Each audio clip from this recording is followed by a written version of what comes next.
A gente vai falar de um ponto de vista de recursos, um estado onde você consegue atingir recursos. Todos nós já passamos por fases da nossa vida, quando você chega num momento importante, onde você tem que ter uma decisão importante, e você se sente totalmente sem recursos, como se você não conseguisse. E agora, o que que eu faço? Como que eu faço em relação a isso? E quanto mais preocupado você fica, mais sem recurso você vai ficando. Já percebeu isso? Porque o nosso modo mental de luta e fuga, que é o modo de preocupação, o modo do medo, toda essa mentalidade de medo, de escassez, elas têm a mesma origem, né? Que é continuo vivendo ou não? Onde vai dar isso daqui? Quando você tá nessa pressão de, tipo, vou continuar vivendo ou não, o que que acontece, gente? O que que acontece? Você fica com menos opções, certo? Certo? Porque vai encurtando o seu perfil de elaboração das coisas, elas vão ficando curto. Em detrimento, todo mundo aqui já teve um momento na vida de vocês, com certeza, que você se sente no estado de flow, como se tudo fizesse sentido. E daí, nesse momento, quando você está nesse flow, nesse momento apreciativo, você percebe mais possibilidades. É como se nesse momento mágico, onde você sente que as coisas estão acontecendo para você, você se sentisse com recursos necessários para atingir a próxima fase. Vocês estão entendendo o que eu estou falando? Estão entendendo? Então, nós estamos falando de dois momentos diferentes, dois momentos comuns. Um, onde você sente que você não tem o que fazer, que você está atado, que você tem pouquíssimas opções. E no outro, onde você, além de ter mais opções, você se sente com uma oportunidade. Estão pegando minha linha de raciocínio? Então vamos lembrar de algumas figuras que a gente falou nas nossas últimas aulas. A figura do crítico interno. Quando o crítico está falando no nosso ouvido, e eu gosto de usar o crítico como se ele fosse o maior dos dementadores. Vocês lembram dos dementadores do Harry Potter, não lembra? Então, como que os dementadores aparecem? Eles chegam e sugam sua energia, sua alegria. Aí você tem que fazer o espectro patrono, né? Para eles saírem correndo. Quem não pegou a referência vai interiorizar Harry Potter, porque é vida. Então, e como que você tira esse feitiço que espanta os dementadores? A partir de um pensamento muito feliz, muito alegre. Os pensamentos, eles antecedem as emoções, correto, gente? O pensamento antecede a emoção. O plano mental, ele é um plano muito mais volátil. O plano emocional é um plano muito mais denso, mais carregado. Mas observe que a partir de um padrão de pensamento que evoca uma emoção pesada, como emoção de impotência, e quando esse tipo de padrão de pensamento se torna uma constante, ou seja, quando você escuta muito essa vozinha desse crítico interno, que muitas vezes vocês aprenderam a achar que essa vozinha ela é educadora, ela é boa. Não, se eu não valorizo direito, se eu me critico mais, a chance de eu me desenvolver é maior. Não é isso? Não é isso? Aí você vai tomando familiaridade com essa vozinha. Quando eu tomo familiaridade com essa voz da crítica, que só me remete aos momentos onde a minha visão ficou turva e curta, eu viabilizo e me identifico com essa voz enfraquecedora e chamo a voz do crítico interno de minha própria voz. E aí acontece uma inflação da personalidade a partir deste crítico. E qual é o ponto de problema disso? Que força você vai ter o dia que você for injetar no teu paciente? Sabe aquele primeiro frame que você nunca fez? O primeiro. Ou o primeiro bumbum, você nunca vendeu um bumbum, é o primeiro bumbum que você vai vender na sua vida. Ou não, você já faz bumbum em tudo, você já faz muita técnica, mas é a primeira vez que você vai experimentar essa técnica nova. A primeira vez que você vai fazer uma venda alta. Se esse crítico interno tá aqui dentro, você ganha um pé de força. Beleza, mas todo mundo aqui já concorda comigo que ó, o dementador, o crítico, essa voz feia é fácil de eu identificar. Ai, quando vier esse encosto do meu lado é fácil. Mas sabe quando que é difícil, gente? Quando você não identifica que é a voz de um crítico dentro de você. Quando você acha que a voz é sua. Aí a coisa complica. Porque aí você acha que essa voz.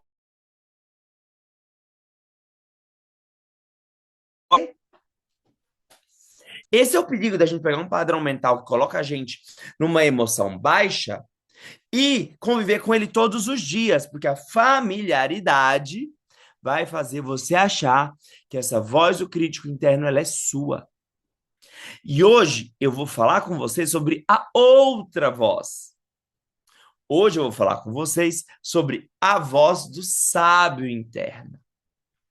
E aí eu coloquei aqui no fundo, né, um sábio fazendo cosplay do Gandalf. Quem não entendeu a referência também, por favor, assistir pelo menos 3 vezes a trilogia do Senhor dos Anéis, para elaborar melhor o seu conhecimento sobre o seu psiquismo, tá bom? Então é só assistir 3 vezes, 9 horas cada vez, rapidinho vocês concluem, tá bom? Tem tudo a ver com o final do ano assistir o Senhor dos Anéis, tá, gente? Tem tudo a ver. Então vamos lá, a voz do sábio interno. A voz do sábio interno pode ser o antídoto para a voz do crítico. Por que que eu tenho que falar sobre isso? Porque a voz do crítico vai falar para você assim, mas você ainda não tem muita experiência. Mas veja, você acha que vale tudo isso mesmo? A voz do crítico vai te consumindo todos os dias como se fosse veneno que você tomava todos os dias. E o antídoto é a voz do sábio. E hoje nós vamos falar quem é esse sábio interno. Quem é essa voz que eu vou ter que cultivar? Por que que ela tem que ser um tópico de uma aula? Porque é uma voz que você vai cultivar. Porque usualmente as pessoas não têm contato com o sábio interno. Elas não têm contato. Porque a nossa sociedade, ela defende um formato crítico e maldoso de opinar sobre si mesmo. Quem nunca assistiu o meu podcast, quando eu falo de humildade tóxica, vai lá e assiste. Terminando a aula aqui, vocês vão lá e assistam Humildade Tóxica. E aí eu falo sobre esses padrões culturais de valorizar os defeitos. E daí você acha que essa coisinha que só presta atenção em você, nos seus defeitos ou nas coisas ainda não desenvolvidas, é parte de você, mas é uma coisa cultural que a gente coloca para dentro, tá bom? Então, terminando aqui, quem não ouviu ainda, vai lá e procura no podcast, que agora chama Matheus Arantes Podcast, não chama mais Ciência Alma e Arte, Matheus Arantes Podcast, tem minha fotinha em linha de amarelo, e procura humildade tóxica. Ah, Matheus, por que que eu tenho que entender de humildade tóxica? Porque eu quero que você saiba fazer o seu procedimento e cobrar certo por ele. Porque eu quero que você entenda o seu valor. Porque eu quero que você entenda essas vozes sociais que deprimem o seu valor e não valide isso como uma coisa sua. E o antídoto para isso hoje vai ser essa outra figura, o oposto da figura do crítico, a figura do sábio, tá bom? Então vamos lá. Então por que é importante eu desenvolver o sábio? Porque é a cura para o crítico interno. Beleza? Quem aqui sofre com o crítico interno? Quem aqui sofre com essa vozinha que perde poder? Eu às vezes preciso ser lembrado até pela minha equipe,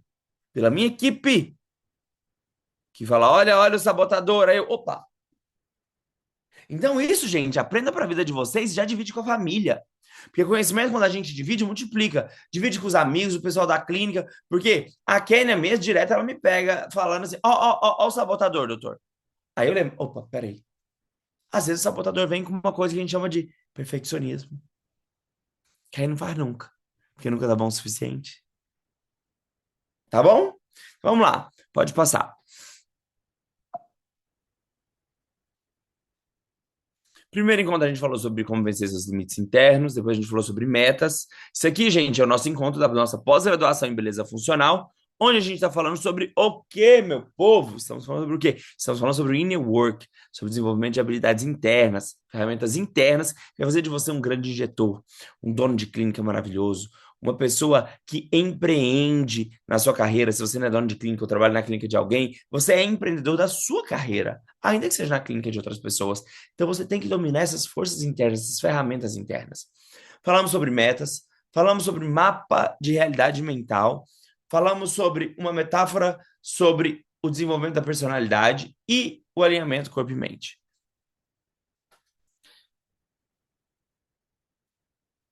A perspectiva do sábio e a perspectiva do crítico. Quais que são? São profecias autorrealizáveis. Tanto a perspectiva do sábio quanto a perspectiva do crítico são profecias autorrealizáveis. Aceitar um resultado ruim como dádiva não significa que ele vá se repetir. Se você percebe as coisas somente pela voz do crítico, aquilo é uma profecia autorrealizável. Se você percebe as coisas pelo ponto de vista do sábio, que vê tudo como uma oportunidade, até as desgraças, você vai ter essa perspectiva como uma profecia autorrealizável. O que eu quero dizer com isso, gente? Se você, qualquer ponto de vista que você tenha, qualquer perspectiva que você tenha, será uma profecia autorrealizável, porque nós temos o hábito de enxergar o mundo pelo estado em que estamos. Se você está num estado de autocrítica violento, você vai achar em tudo que você vê motivos para validar a sua autocrítica. Agora, se você está com uma perspectiva educadora de si mesmo, que se educa a si mesmo, todo momento você vai ver uma razão para aprender. E o sábio, ele sabe que não sabe muita coisa. O próprio Sócrates falou isso. Só sei que nada sei. Mas a partir do momento que ele sabe que não sabe, ele está disposto a aprender. E essa é a magia. Essa é a magia. Essa é a magia da perspectiva do sábio. Olhar para as coisas, até mesmo para as frustrações, até porque culpa e frustração são sentimentos de adulto, tá bom? Não adianta falar para mim que você é um adulto e você não dá conta de se frustrar e de se sentir culpado. Porque o adulto, ele sente culpa e o adulto, ele sente frustração, mas ele aprende com a culpa e ele aprende com a frustração. Ficar esperando um ambiente perfeito onde você não vai sentir culpa e frustração para achar que fez bem, isso não existe. Vocês todos estão empreendendo na estética médica, vocês vão empreender a cada paciente que passa na sua frente. Você tem que entender que haverá momentos de frustrações. Todo relacionamento pode ter momentos de frustração. E é coisa do adulto. Frustrei o que eu aprendo com isso, para onde vou? E é coisa do sábio olhar para a frustração como um veículo de aprendizado. Porque o sábio sabe que nada sabe, mas ele sabe que está em processo de aprendizagem. Então, ver um resultado ruim, seja no consultório, seja no relacionamento, seja em alguma coisa, não saiu conforme você esperava, mas ver aquilo como uma dádiva, a chance de aprender algo, tá bom? Isso não quer dizer que vai se repetir se você ver, tá bom? Que vai se repetir aquela mesma coisa, mas quer dizer que você vai aprender a lidar com aquilo.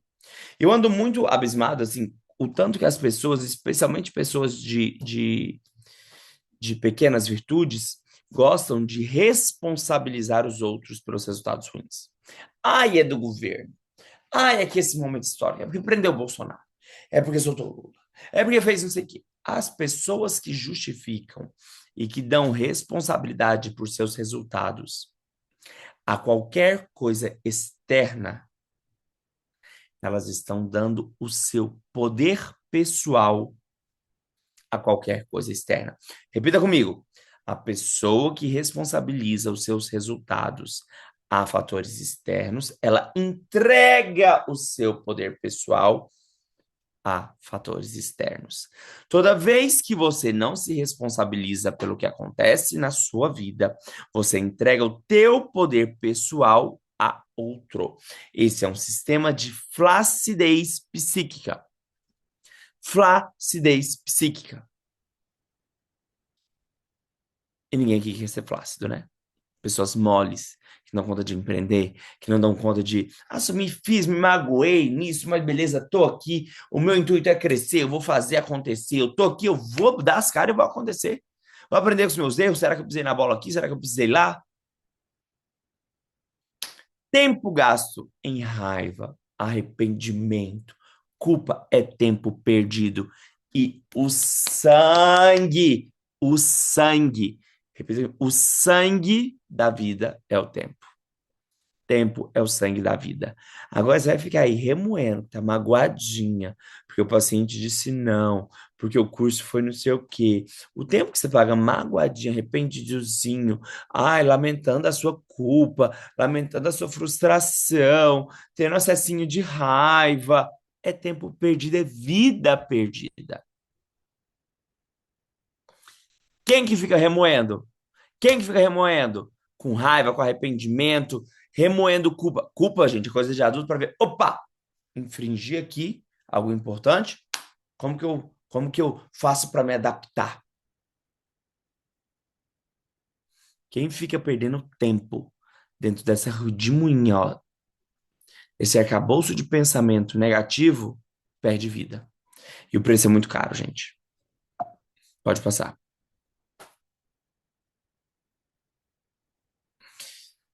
Deixar um acontecimento ruim também na gaveta não é ideal, porque ele volta mais tarde e te pega despreparado. Então, todo acontecimento ruim, por exemplo, e daí entra um tipo de dementador que suga a nossa energia positiva, que é o que? Não elaborar as culpas, as frustrações, o motivo que você ficou chateado. Quando você não elabora, não conversa com ele, com esse sentimento, não percebe, não sente, toda emoção negativa traz pra gente a chance de a gente aprender alguma coisa. Se você não elabora e guarda na gaveta, coisa que o esquivo faz muito, ele evita pensar na coisa negativa. Um dia que você passar por um acesso de raiva, que as portas das suas gavetas se abrem automaticamente, no momento em que você passa por um abalo ou um aperto, a vida te aperta, e a vida te aperta sempre. Esses são os demônios que pulam para fora do guarda-roupa e das gavetas. Quem são esses demônios? Quem são esses demônios, gente? Que pulam para fora das gavetas? As emoções não elaboradas, tá? Então, deixar uma coisa guardada na gaveta e não processar é tão venenoso para a sua alma quanto você ir lá e soltar os burros tudo para fora e fazer merda, tá? Acredite na perspectiva do sábio. Se você quiser, pode transformar uma situação negativa em dádiva. Esse é o segredo do sábio. Ele pega uma coisa que é negativa e transforma em sabedoria. Como, por exemplo, sentir culpa em relação a alguma coisa. Tá, qual foi o valor meu que eu fiz ferir para me sentir culpado? Ah, eu fui desonesto. Ah, eu fui muito esperto. Ah, eu explodi. Eu não valorizo pessoas que explodem. Beleza, reviso isso. Integro essa vergonha, que foi isso, integro em mim para não fazer mais. Não é ficar remoendo, é perceber, aprender para mudar. Porque toda emoção negativa e situação conflituosa da nossa vida vem para trazer um chamado à mudança. Agora, guardar na gaveta é ruim porque vai virar um demônio. Na hora que sua consciência rebaixar, no momento de estresse, volta e pula em cima de você. Aí você tem aquelas reações emocionais infantis, sabe? Aquelas cheias de conclusões. Guardar é problema e ter essa reação exacerbada também é um problema. O ideal é processe, reconheça e mude. Próximo. Todo mundo comigo? Então você escolhe iniciar a bola de neve, o auto-reforço e a perspectiva autorrealizável do sábio, ou você escolhe iniciar a bola de neve, o auto-reforço e a perspectiva autorrealizável do crítico. Gente, qualquer perspectiva que você adotar, a da vítima da crítica passiva-agressiva, ou a do sábio, que está aqui para aprender com cada situação, qualquer uma que você adotar vai ser igual uma bola de neve. Vai achando, gente, as nossas crenças, elas são assim, tá? Elas vão achando um motivo em tudo que a gente vive para se reafirmar, igual uma bola de neve. Se você acha que um grupo X não gosta de você, você toda vez que olhar para alguém desse grupo, você vai perceber uma olhadinha. Você vai perceber uma conversinha, você vai perceber uma coisinha, vai perceber que um passa e não te abraça. Você sempre vai buscar uma forma de retroalimentar e reforçar as suas crenças. Então, o que isso quer me dizer de tão especial? O que isso quer me dizer de tão especial? Que qualquer uma que seja a perspectiva que eu decida ter para minha vida, para minha empreitada no meu consultório, para os meus pacientes, qualquer perspectiva que eu decida ver, ela vai atuar como uma bola de neve, ela vai se autoalimentar e ela vai ser uma profecia autorrealizável. Seja do sábio a do crítico. Pode passar? E daí a gente continua, gente, porque assim, o nosso padrão mental, a forma como a gente pensa, atrai as coisas que a gente percebe. Então, se você decidiu ver beleza e oportunidade nas coisas, você vai começar a ver o que ficou de mais bonito no trabalho que você fez no rosto de um paciente. Cá entre nós, você sempre vai fazer uma cagada. Você sempre vai fazer alguma coisa que não ficou exatamente do jeito que você esperava. Sempre. Porque você é humano. Sempre vai ter um resultado que não vai ser tão bom. Sempre. Mas se você adotou a perspectiva de ver beleza nas coisas, o estado de beleza, de ver o melhor nas situações, você vai perceber também, não é que você vai ignorar as coisas que não ficaram tão boas, mas você vai perceber também as coisas boas. E eu te garanto, trabalhando com beleza funcional, trabalhando com essa informação toda que você está fazendo, você vai perceber coisas bonitas em todo o trajeto. E você vai se educar como se educa uma criança que está aprendendo a andar. Se uma criança está aprendendo a andar e dá um passo, dois passos e cai no chão, você gritar sua burra, é assim que você educa uma criança? Não, porque você sabe que vai traumatizar a criança, não é? Agora você tem uma habilidade nova, que você aprendeu no curso, e você está se educando para fazer essa habilidade ganhar experiência, para essa habilidade ganhar corpo. Aí você vira para você e você fez um lábio, mas ele não ficou exatamente como você planejava. Mas ficou muito bonito, muitos pontos. Mas o canto não inverteu tanto que você achava que deveria. Aí você vira para você, com a perspectiva do crítico, você faz o quê? Vê só os defeitos associados àquilo. Se você está educando a perspectiva, o estado de beleza, onde você vê as coisas bacanas também que aconteceram, você deixa teu paciente mais confiante. Você fica mais confiante, então a próxima venda do próximo lábio vai ser mais fácil que esse. Você se sente confiante para indicar uma a mais no próximo para poder melhorar aquilo que estava faltando. Ou seja, não é que você não viu que tinha algo para melhorar. Você viu, mas você amou de onde você veio e aonde você chegou. E teve a confiança de saber, não, se eu colocar mais vermelho vai dar certo. Agora, quando é a pessoa que alimenta só o crítico, perfeccionista, que ela fala, ai, que sou perfeccionista. Ela só alimenta essa vozinha aqui, o que acontece? Ela já começa a se julgar inteira. Não tem coragem de vender o outro lábio. Ela vai provocar tanto trauma nela a respeito desses dois primeiros passos que ela deu, que inconscientemente ela sabota as próximas vendas. Porque não se sente pronto o suficiente. Porque essa voz do crítico ela é tão amedrontadora, mas sabe o que é o pior de tudo? A pessoa convive com essa tensão cervical a vida inteira e ela tem um nível de referência de felicidade muito baixo nesse aspecto onde ela se critica muito. E sabe qual é o problema? Nós sempre voltamos para o nível de referência de felicidade que a gente está adaptado. Então, se você tem uma perspectiva muito crítica de você, você sempre volta para ela e acha que aquilo é normal. E acha que é normal ser daquele jeito. Se sentindo insuficiente, se sentindo não corajoso. E essa aula daqui, gente, é para vocês pegarem todo esse encorajamento que vocês sabem que eu dou para vocês e vocês alimentarem essa voz interna de vocês de encorajamento, que é a voz do sábio. É você educar a si mesmo para ouvir essa voz que é sábia, porque a voz do sábio quer que você se desenvolva. Desenvolver. Sair do envolvimento de uma realidade que você está agora e se envolver em outra realidade. Próximo.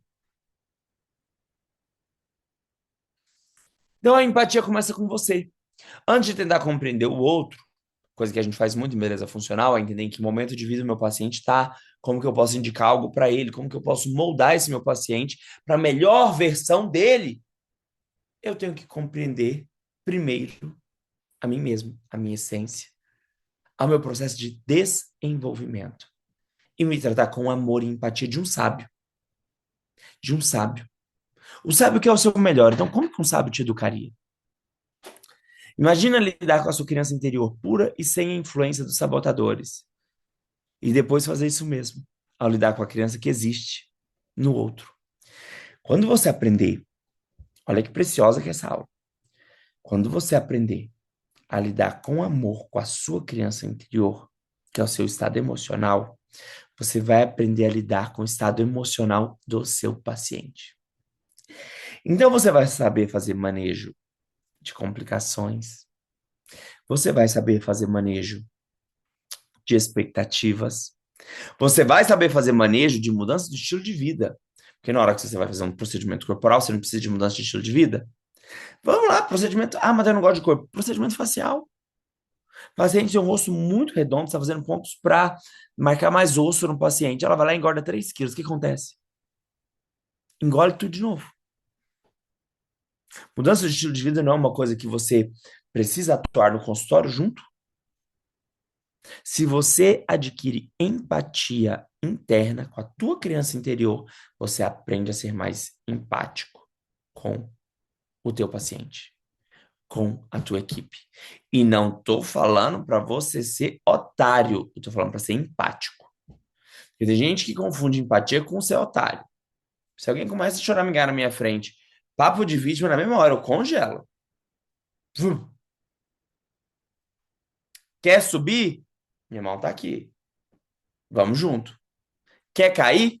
Cai sozinho. Beleza? Ser empático não é ser trouxa. Isso vale para médico, para aluno, para equipe, para todo mundo. Ser empático é enxergar o processo de desenvolvimento e ajudar o outro a se desenvolver. Mas se o papinho é de vítima, você ajuda alimentando o papinho de vítima? Não. Então como que você é empático quando alguém está com papo de vítima? Deixa cair. Tá? Empatia para desenvolvimento. Beleza? Próximo.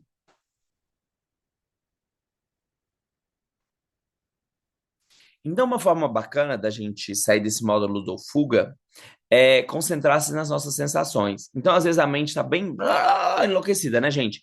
Que aí você já tá pensando assim, tá, fez um hematoma grande. Aí você estava pensando que era uma complicação. A sua mente já vai lá para frente. Você perdendo o CRM, uma confusão, ninguém mais querendo fazer procedimento com você. Não é assim que a cabeça fica? Quando você acha que tem um problema, esse problema vai agravar, vai lá longe, né? Imaginando mil coisas negativas. Vai arborizando os pensamentos, vai arborizando. Quando você se perceber desse jeito, fugindo do presente ou entrando num fluxo negativo de pensamentos, põe a mão nas duas pernas, passa as duas mãos assim, ó, nas duas pernas, para frente e para trás, e sinta na palma da mão o toque, o tecido. Sente sua perna. Sente. Se você conseguir, foca na respiração. Conta a respiração. 1, 2, 3, 4. Puxando. 1, 2, 3, 4. Segurando. 1, 2, 3, 4, soltando. 1, 2, 3, 4, segurando. Quando você traz a sua atenção, que estava lá nos pensamentos arborizados de tudo que pode dar errado e que te deixa ansioso, e você traz esses pensamentos para as sensações, os 5 sentidos, para a respiração, para o tato, você consegue acalmar a mente. Você tira seu foco, que estava lá longe, arborizando mil coisas e dando tensão para o teu corpo, e devolve para o tempo presente. E daí você consegue, com esse exercício de sentir a si mesmo, ativar a voz do sábio. Pensa comigo, a voz do sábio, ela é rápida, confusa e ansiosa? Ou ela é calma e presente?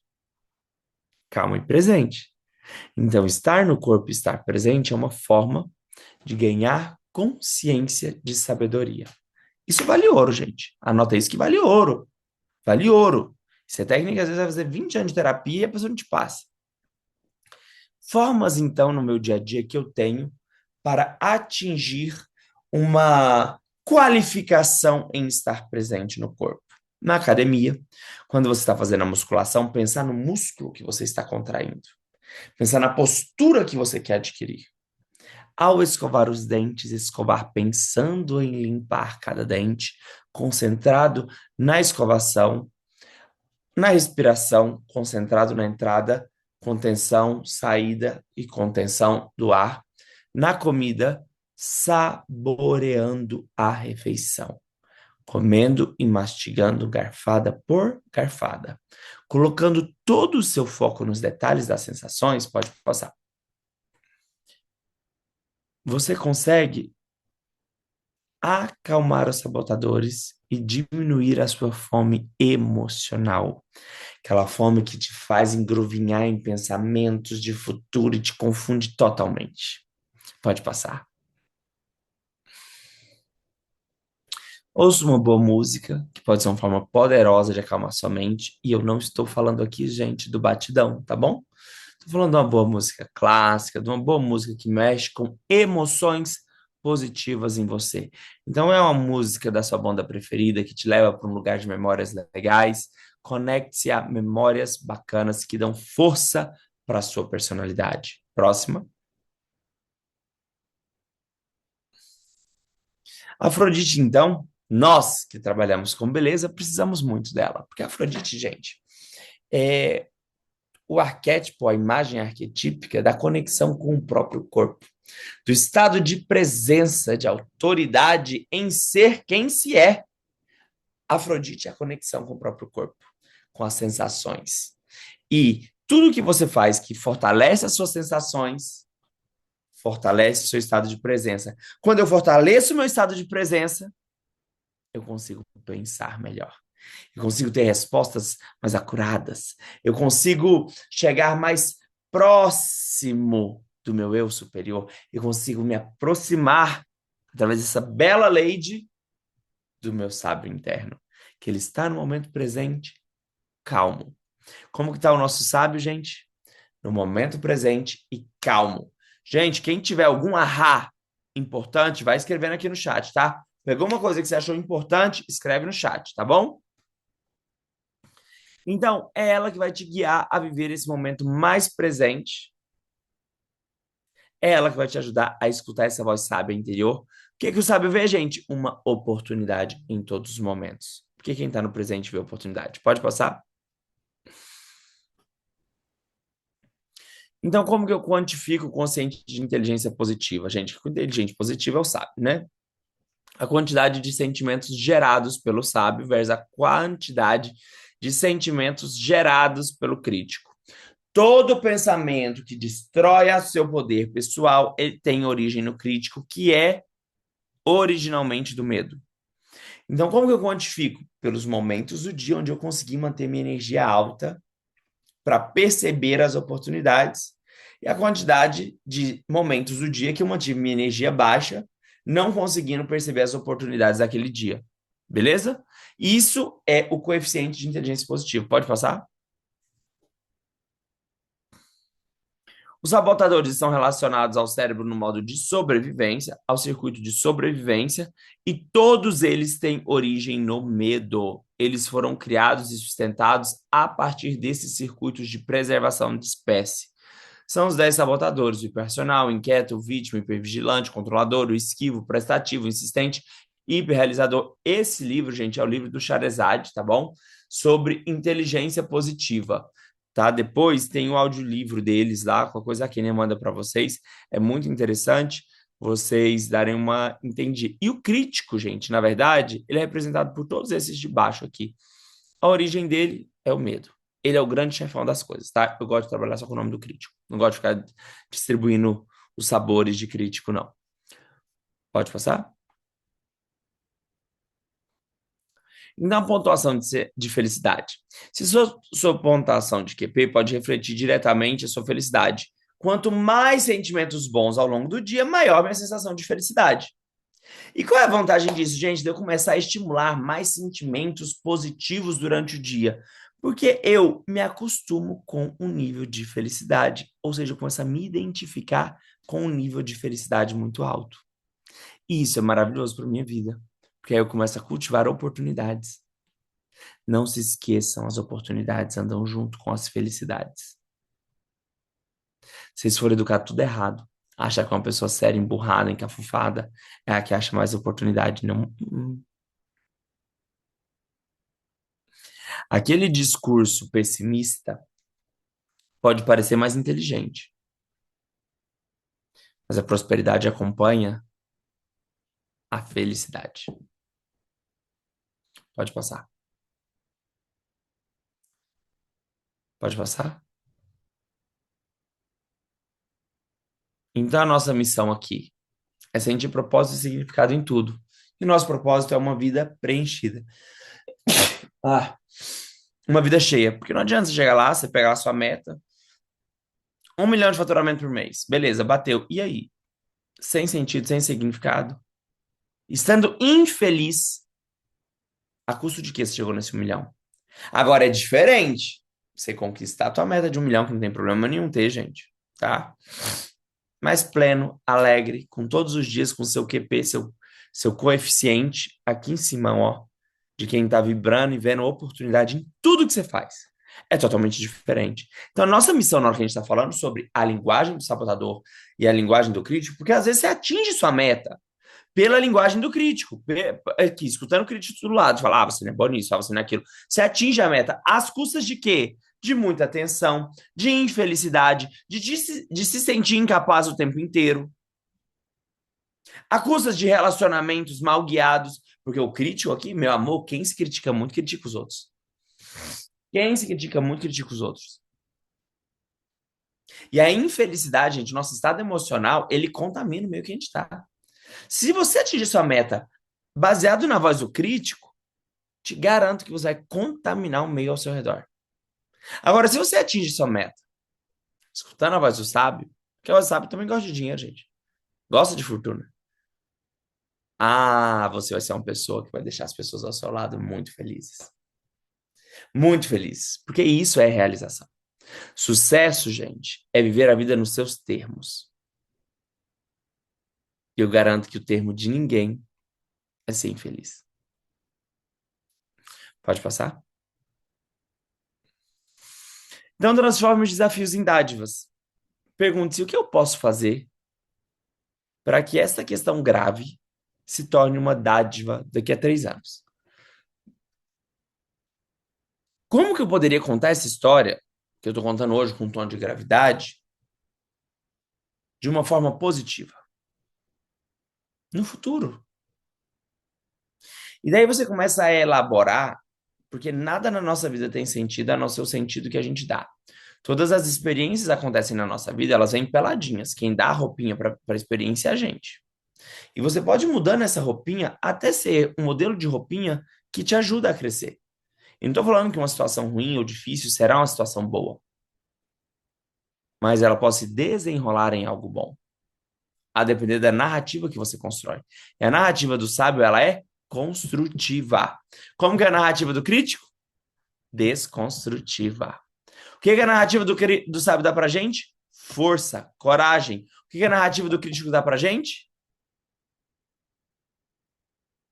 Flacidez, dúvida. Próximo. Os jogos de poder, então. Você vai pensando como um sábio, você tem que tentar pensar como uma criança, fantasiosamente curiosa, que se parece até com um antropólogo fascinado. Olha para as coisas e, meu Deus, o que aconteceu aqui? Como eu posso superar isso? O que eu posso aprender com isso? Como um antropólogo que fica fascinado para entender como que as coisas funcionam, como que as sociedades se conversam.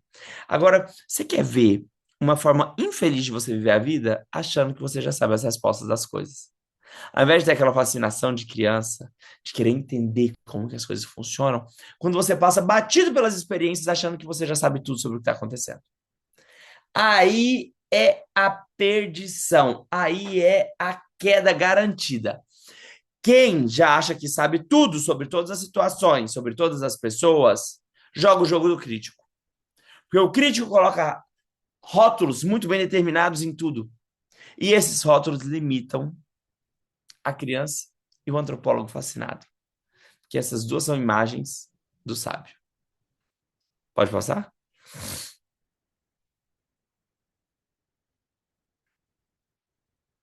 Acabaram os slides, doutor.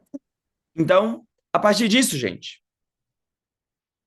onde vamos depositar o nosso foco? Cadê a carinha de vocês que eu não tô vendo ninguém aparecer? Ninguém se manifestou no chat. Pessoal, coisas ruins acontecem sempre. Sempre. Não é um nem 2 dias. Outro dia eu tive uma complicação grave. Grave assim, foi uma injeção intravascular. No meio de um monte de coisa fazendo, no meio de um monte de coisa. Depois eu vou dividir com vocês. Se eu entrasse, isso eu, que tenho, tipo, milhares e milhares de temporas feitas. Se eu entro, se eu entro no modo do crítico, eu paro de fazer aquilo que eu fiz com mais de 500 pacientes e funcionou muito bem. A vida da gente acontece em muitos momentos de frustração, em muitos momentos onde nós somos questionados a respeito das nossas crenças. E se você entra no modo de crítica, se você entra no modo de sobrevivência, você larga de fazer coisas que mudariam o sentido da sua vida. E o que faz a diferença entre o 1% das pessoas que atingem resultados extraordinários é saber ter o olhar otimista e presente do sábio. E como que a gente ativa esse olhar do sábio? Trazendo presença para o corpo. Ficou claro isso?